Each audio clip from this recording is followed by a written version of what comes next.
Hello, welcome back to another new shorts. আর আজকে আবার চলেছি বেরু করতে। কোথায়? আজকে যাব নিউ টাউনের ইসকন মন্দিরে, যেটা হচ্ছে বর্তমানে কলকাতার সবথেকে বড় ইসকন মন্দির। ভাবতে পারছো প্রায় ২ একর জায়গা জুড়ে এই মন্দিরটা। তার মানে ঠিক কতটা বড় জায়গা জুড়ে মন্দিরটা। এবার আসি আমি কিভাবে গেছিলাম বা তোমরা কিভাবে যেতে পারবে। আমি গেছিলাম নিউ টাউন বাস স্ট্যান্ড থেকে সাপুরজি বাস স্ট্যান্ডে। তোমরা বিধাননগর, সল্টলেক, নিউ টাউন কিংবা বিশ্ব বাংলা গেট থেকে কেবি 22 কিংবা কেবি 16 যেকোনো বাস ধরে সোজা চলে যাবে সাপুরজি বাস স্ট্যান্ডে।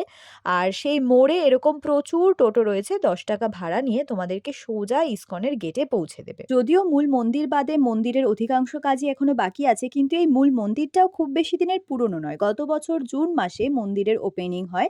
আর এই গৌর নিতাইয়ের মূর্তিটা জয়পুর থেকে আনা। তোমরা এখানে যেতে চাইলে কিন্তু সকাল 7:30 থেকে 1টা এবং বিকেল 4টে থেকে 8:30টার মধ্যে যেতে হবে।